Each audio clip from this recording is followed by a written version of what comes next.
आपण आज नाश्त्यासाठी बेसन पिठाचं ऑमलेट करणार आहे। ते कसं करायचं ते बघूया।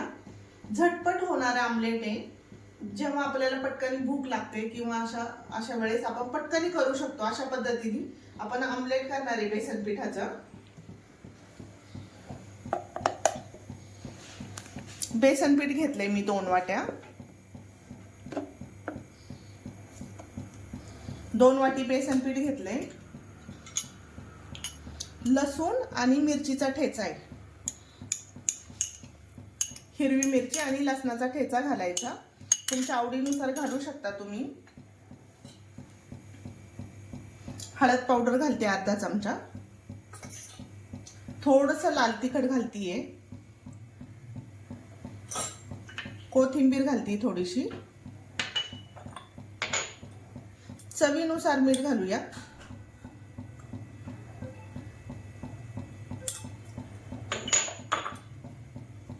याच्यात घालूया जिरा पूड। अर्धा चमचा जिरा पूड घालतीये। मिरी पूड घालणार आहे थोडीशी। मिरी पूडनी चव छान लागते आणि पचायलाही हलका असतं, म्हणून मिरी पूड घालणार आहे। आपण आता हे मिक्स करून घेऊया। चांगलं मिक्स करायचं याला।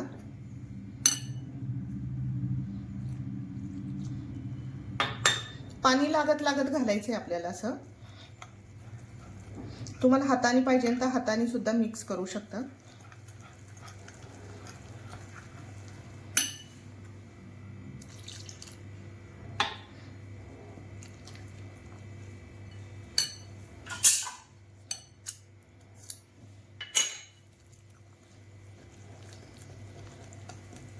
याच्यात अजिबात गुठळी ठेवायची नाहीये।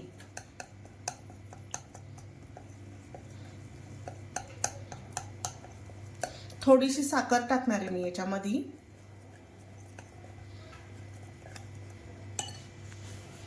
अर्धा चमचा साखर टाकतीये। साखरेने रंग छान येतो आणि खायलाही चवीला छान लागतं। चांगल्या गुठळ्या फोडून घ्यायच्या त्याच्या। अजिबात गाठ ठेवायची नाहीये। अजून थोडंसं पाणी घालतीये।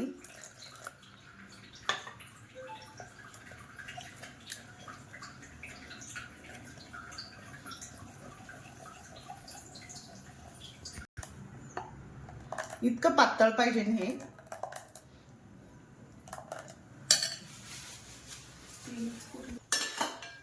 हा मी बिडाचा तवा ठेवला आहे डोशाचा। याला मी आता तेल लावून पुसून घेते चांगला। बिडाच्या तव्यावर असं कुरकुरीत खुसखुशीत असं होतं।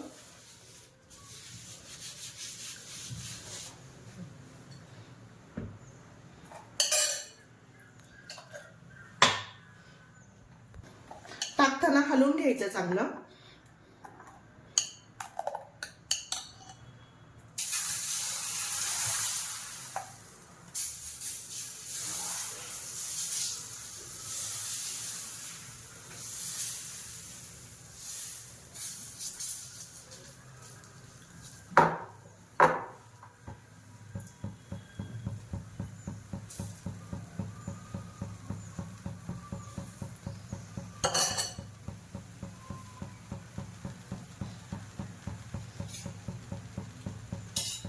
याच्यावर आपण तूप सोडणार आहे।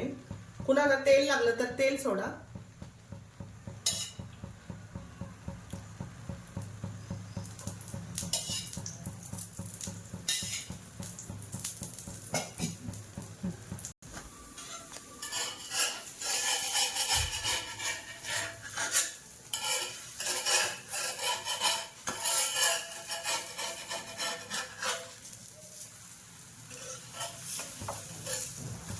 आपण आता याला पलटी मारूया।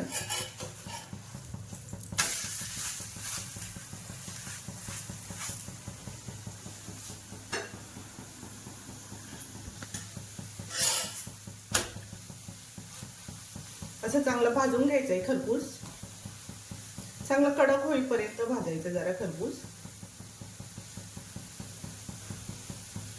हा टोमॅटो सॉस बरोबर किंवा दह्या बरोबरही छान लागतं खायला.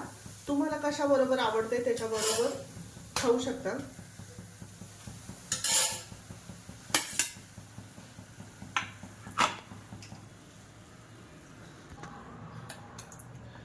आपण आता दुसराही असा टाकून घेऊया.